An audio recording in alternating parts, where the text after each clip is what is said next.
We're going to start with Thomas Tuchel.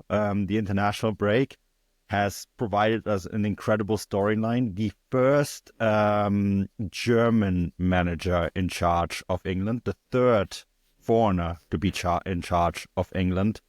Most of the press in England handled this quite well, Stefan. There was a few exceptions, but as a German, I'm well attuned to those. I do remember Euro 1996 after all, but with the exceptions of a few media reports hailing the arrival of a German manager to take over England, how has it been in England with Thomas Tuchel finally being unveiled as the new manager of England? Mixed results, as you said. Some truly over the top kind of media response, as you said. I think Daily Mail had an absolutely ridiculous front or back page, shall we say, decrying, the end of English football as they know it.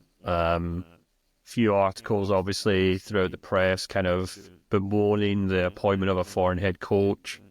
But I should say that I think most fans on the whole seem quite excited about it. I mean, obviously, I'm not English, so I can't really say for certain. But I think it came as quite a big surprise, to be honest. The interesting thing was at the start of the week, Pep Guardiola, there's a big story saying Pep Guardiola was discussing the job with the England national team, and then very quickly that changed to actually Thomas Tuchel's about to get the job, and then it kind of got announced just almost out of the blue on Wednesday morning. So it's a real surprise. I'm still not entirely sure how I feel about it, to be honest with you. I mean, first and foremost, I'm pretty upset that a good head coach has gone to international football, and I should say that, I moaned when Julian Nagelsmann took the Germany job. I moaned when Pochettino took the US men's national team job. So it's only fair that I moan that Thomas Tuchel has taken the England job. It's bizarre to me, but I can understand maybe why he's taken it. But we'll get into it all, I suppose, in terms of what it means for him, what it means for England, what it means for German football and stuff like that. But on the whole, quite surprised and a little baffled, to be honest. Yeah, it's a trend that big name managers seem to be trending backwards to international football, isn't it? Julian Nagelsmann, the first maybe, but Pochettino, you mentioned him going to take the US job, which is going surprisingly not that well. They lost to Mexico yesterday, right? Which is always a big international shame for them. And now Thomas Tuchel taking this job. I understand why you, as a Scotsman, see international football a little bit different than me, maybe. For me, international football for most of my existence has been a joyful experience, Stefan. So I think we have a little bit of a different view on it. I mean, it is. I think I maybe, from a rational perspective, understand the Nagelsmann one a little bit more than the Tuchel one. Taking the German job as a German, and we've discussed this on this pod, right? There is these very strong post-World War II national implications and myth building in German history that come with this. So, being a national team coach is almost bigger than being the German chancellor. I can't quite relate if it's the same in England. So I'm not sure that's the same thing, and whether Thomas Tuchel really has that sort of cultural upbringing experience to make it the same thing for him, or whether it's just a job for him, and the 18-month period that is very short and pragmatic kind of indicates to me that maybe both sides are kind of seeing this as a stopgap, see how it goes at World Cup 2026, which is possibly the last window for some of these players to win something with England, right? There's a new younger generation, of course, coming up, but we all know how difficult that transition can be. We saw it with Germany, for example, right? So, it does kind of indicate to me that maybe both sides kind of want to sound this out first and see how it goes.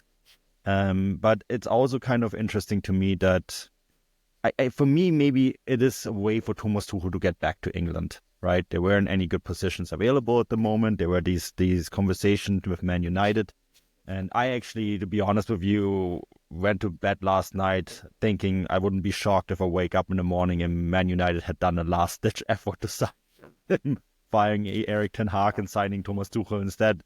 That didn't happen. Tuchel is now with the England job, but I think it keeps him fair and square in that conversation in the United Kingdom, and maybe also opening the door for him maybe to get back to a Premier League job in 18 months' time. If this is a success, and that's a big if, right? Because it's not like that. It's not an easy job, because expectations are anything but winning a trophy at this point would be considered a failure. Yeah, it definitely is. I mean, the way I kind of responded to it on social media was that, Tuchel has always had he's always kind of been drawn to very odd jobs. I mean, I guess on paper they all make perfect sense, and you can look through his career on if for example, it's a CV, and you look through his timeline, you say, yeah, this all makes a lot of sense. From Mainz to Dortmund, PSG to Chelsea to Bayern to England, it looks like a very traditional manager kind of, list of accomplishments. But when you kind of break down every single one, and you kind of look behind the what's written on paper, they've all come with a huge amount of risk. The Dortmund job was a job he took on after Klopp more or less broke down in the job, and Tuchel did Now, this is the thing. Before I kind of jump into this, I should say he's done a good job at just about every one of these almost every one of these positions. So I'm not really saying that he hasn't done a good job as a manager. Of course he has, but he went to Dortmund when they were in the middle of a huge upheaval, and then they unfortunately had the very traumatic situation with the bomb ahead of that Champions League game. He then goes to PSG, which has proven time and time again to be a complete circus of a club that chews up head coaches. It doesn't really know how to put together proper teams. In spite of that, he gets them to a Champions League final. He then moves on to Chelsea right after they've had a transfer ban, right after they've tried something different with Frank Lampard. Again, he makes the most of it, but a very kind of difficult situation to work in. And then right after that, he then decides to opt for Bayern Munich when a very talented head coach that he knows very well, and Julian Nagelsmann, struggles with a squad that needs deep changes to it. He steps in, struggles to make anything better of it. Of course, does well enough in the Champions League potentially. And as we said last year, probably should have got to that final with a very limited squad. And of course, he won the Champions League with Chelsea. I shouldn't hesitate or shouldn't overlook either. So he's done well at each of these jobs, but it's almost been in spite of the circumstances around him.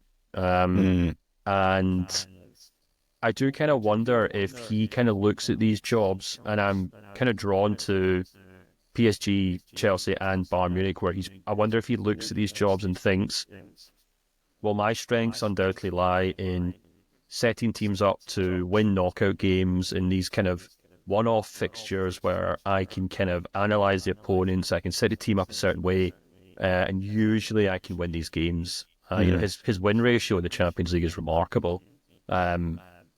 And he's almost quite content with being this kind of specialist head coach who steps in, does a job, and then kind of rides off into the sunset in one form or another.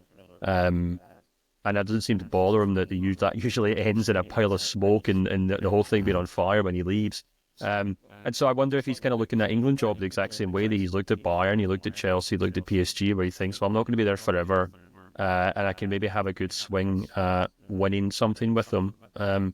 But it is quite bizarre from both point of view. From an England point of view, they've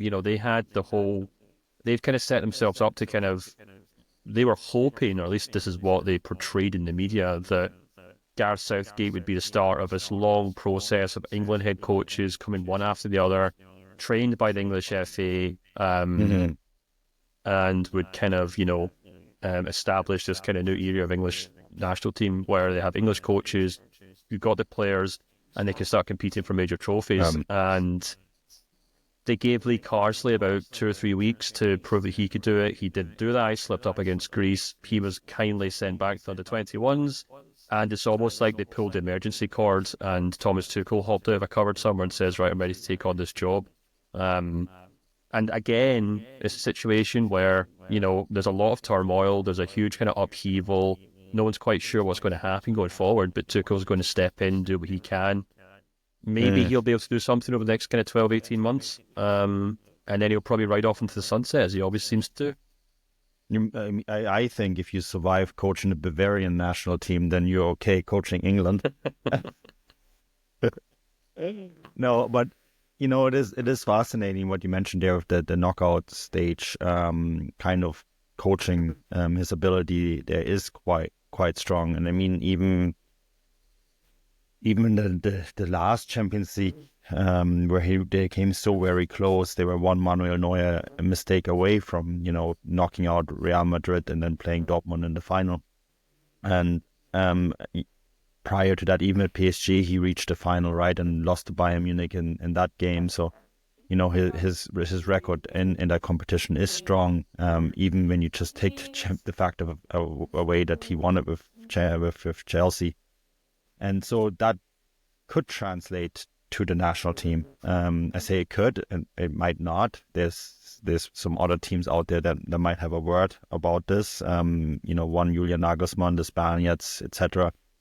But it's really, the fact that he's willing to take on turmoil again is, I think, at the very core of what you said in your tweet, right? Because he just seems to do very happy to take on these massive, very difficult challenges while being a really difficult person himself. And this is, I think, something that needs to be pointed out. You and I have talked many times on this podcast that we thought he was the right coach for Bayern Munich. I still actually think that might be the case. Bayern Munich made a very strong last-ditch effort to keep him, right? And it was him who ultimately turned that down.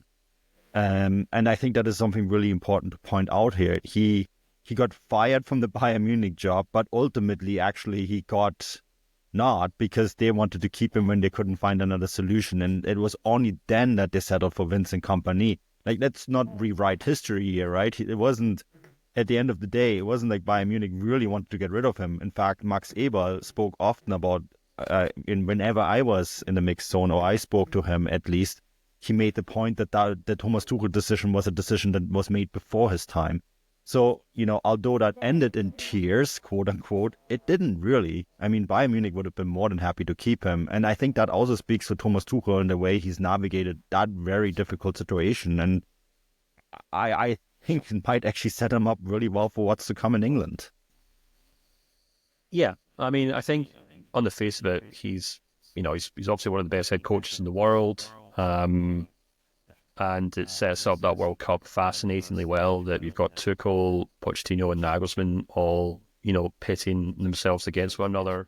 Whether Pochettino can kind of raise himself to that level with that US team, we'll have to wait and see. But yeah, what I'm really intrigued to see is how Tuchel's management style translates to the international team, because we know he's a very intense head coach. We know he's very upfront. He's very, as you said, he's very, shall we say, pragmatic with the way that he goes into a club there and then very quickly decides who's good enough, who's not good enough, who gets ostracized, who his key men are, who fits his tactics. We saw that at Chelsea, but the most obvious one at Bayern Munich to me was that defence, where he came in and said Upamecano's not good enough, Kim was okay. I'm trying to remember who else was ostracized from the team. But he more or less by the end of the season decided, I need Eric. Yeah, sorry, Delict as well. And he basically decided, I need Eric Dyer in there, because he's the only one who can play the certain way that I want to play. And it was almost like a statement he was making that this aging player from a lesser club was in instead of Kim and instead of Upamecano, because this guy could do a job for him. And that's the kind of head coach that Thomas Tuchel is. He's not really worried about pissing people off. Yeah. And I'm not quite sure if that really works with the national team, where you only get these players for a certain period of time. It's a few days here, a few days there. And you have to kind of very quickly build up a squad harmony over the course of, half a dozen games before you then get launched into an international tournament. And I can understand that at a club, when he's picked his core players, those players then are happy to work under him, they're very loyal to him, and he can then build a squad around that. And then it's up to the people upstairs to decide whether they're going to go along with that and then rebuild the squads the way that he wants it built. And Mm. obviously we found out at Bayern Munich that he made a lot of demands that the club weren't quite really willing to make. Dortmund were the same, where I think he was the one who kind of stepped in and said, his ambition more or less outstretched what the club wanted.